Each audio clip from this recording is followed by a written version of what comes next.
Մեծարգո վարչապետ, հարցը սողում եմ ձեզ, Հայաստանի Հանրապետության գույքի կառավարման համակարգի ներքո 400 միլիարդից ավել գույք կա կուտակված, որոնց մեծ մասը ոչ վարձով է տրվում, ոչ վաճառվում է, ոչ էլ տեղյակ ենք, թե ինչի մասին է խոսքը։ Բայց երբ որ դիտում ենք Հայաստանի Հանրապետությունում մասնավոր սեկտորի կողմից, գործակալությունների կողմից անշարժ գույքի,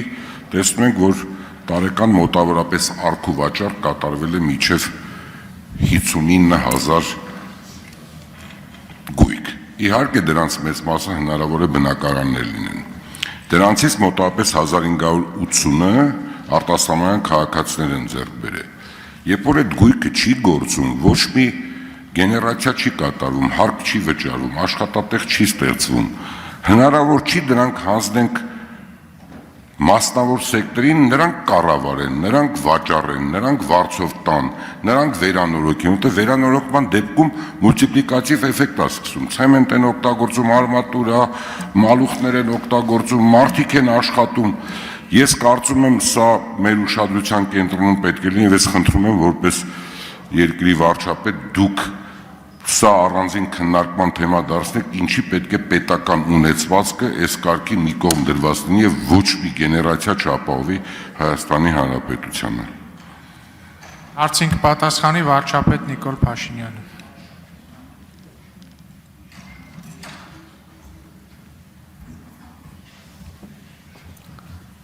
Շնորհակալ եմ հարցի համար։ Այո, այդ խնդրը գոյություն ունի եւ մենք մեր օրակարգային հարցերից է այդ խնդրը լուծելը։ Հիմա օրինակ կարող ենք վերել ամենահայտնի եւ ամենավառ օրինակները, օրինակ Հանրապետության հրապարակի վրա կա այդպիսի շենք, որ կառավարությունը փորձում է ինչ-որ մի ներդրումային տրամաբանության մեջ դնի, բայց այդպես էլ չի ստացվում, խոսքը փոստի ժամանակին կենտրոնական փոստն է եղել։ Երբ որ ուզում ենք հասկանանք, բա ինչի հետաքրքրություն չկա, պարզվում է, որ ասենք օրինակ շատ ստանդարտների չի բռնում այդ շենքը, սկսած նրանից, որ կայանատեղի խնդրեմ ունի, սկսած նրանից, որ պատմամշակութային հուշարձան է եւ այդտեղ լրացուցիչ միջոցառումների շատ խիստ սահմանափակումներ կան, սկսած նրանից, որ հետևի հատվածներ ինչ որ մի ժամանակ, որ այդ համալիրի մաս են եղել սեփականաշնորհվել, առանձնացվել են եւ այլն եւ այդպես շարունակ, բայց այդ խնդրեմը կա, բայց եթե կան կոնկրետ գաղափարներ, թե ինչ սխեմաներով դա կարելի է անել, իհարկե այդ գաղափարներն քննարկելի են, մենք բաց ենք այդ գաղափարների համար եւ նաեւ այդ մեծ թվերը այո շատ կարեւոր են, բայց երբեմն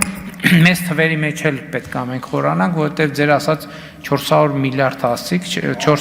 400 միլիարդ, երբ որ նայում ենք այդ գույքը, տեսնում ենք, որ այդ գույքեր կան, որ գտնվում են այնպիսի տեղանքներում, որոնք ընդհանրապես ոչ մեկին հետաքրքիր չեն, մի ամայի վայրում են, իհարկե հակառակն էլ կա, եւ կան դեպքեր, որ հիմա կոնկրետ ներդրումային հետաքրքրությունը ցուցաբերված է եւ իրականացվում է։ Ուզում եմ այն մյուս փոստի շենքի մասին խոսեմ, որտեղ առևտրի համաշխարհային կենտրոն բրենդի ներքո մենք նախագիծ ունենք, որը առաջիկայում պետք է իրագործվի։ Այո,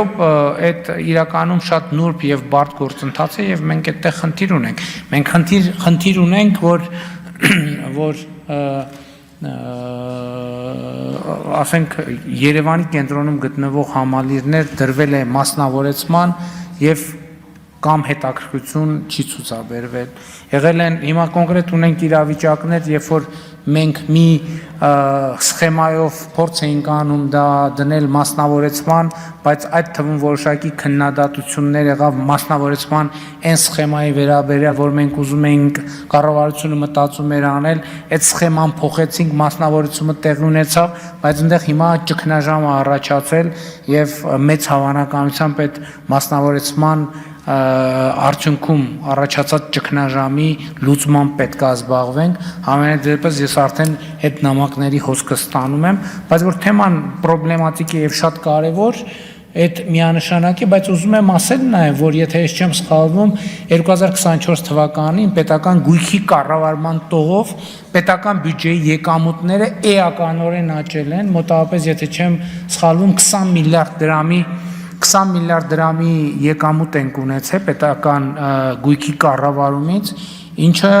առնվազն նշանակում է, որ այդ հարցը մեզ իրոք շատ հետաքրքրում է։ Եվ մենք ընտրտուքի մեջ ենք եւ սխեմաների ներդրման process-ի մեջ ենք։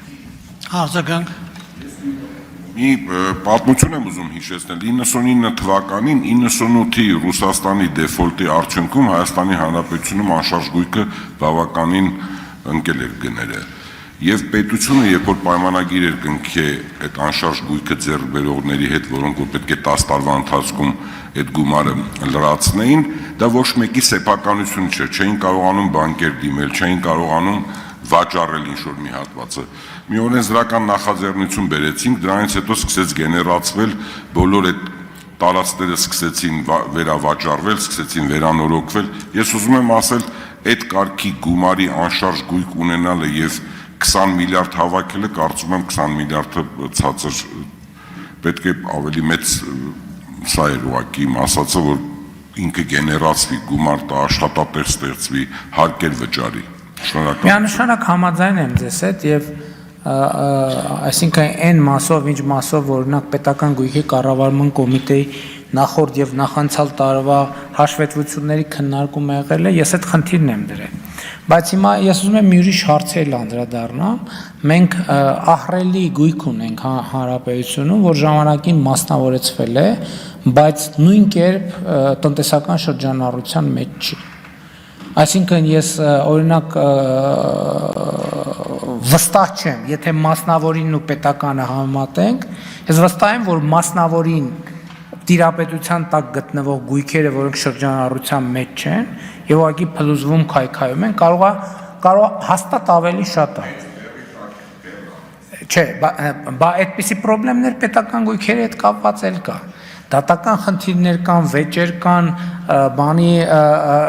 հազար ու մի խնդիրներ կան, բայց ընդհանուր առմամբ հիմա տեսեք թեման ավելի գլոբալացրինք։ Ես այս երկրորդ հարցն եմ դրում, ասում եմ, լսեք, մարդը սեփականաշնորհել է,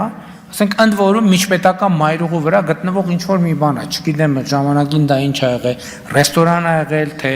հյուրանոց ա եղել, թե սրճարան ա եղել, որևէ բան եղել է։ Ու տենց քանդվում է։ Մենք այդ ճանապարհի վրա միլիարդներ ենք ծախսում,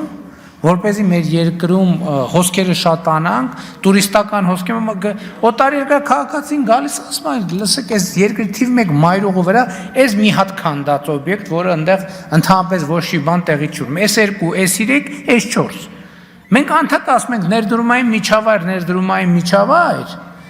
ու անդադ ասում ենք, վայ կառավարություն այս մի բանը սենց է, ինչը ճիշտ է, ես դա չեմ ժխտում։ Բայց մենք երբեք չենք հաշվում, ասում ենք, լավ, այդ ներդրողը եկավ, A կետից տեղափոխվեց B կետը։ Տեսավ այս մայրուղու վրա շենք է, քանդվում է։ Այս ինչ շենք է, 30 տարի սեփականաշնորհված է, բայց տերը ուրա, չգիտենք, տերը ուրա, ինչով է զբաղվում, ոչ մի բան։ Այս ներդրողը պոտենցիալ չի ասել, լսեք, եթե այս մայրուղու վրա, այս շենքը, այս սեփականաշնորհել է մարդը, 30 տարի մի կոպեկ փող չի դրել, այս ուրեմն այս երկրում ներդրումային միջավայրի հետ կապված խնդրեմ կա, ես ինչի բերեմ փող դնեմ։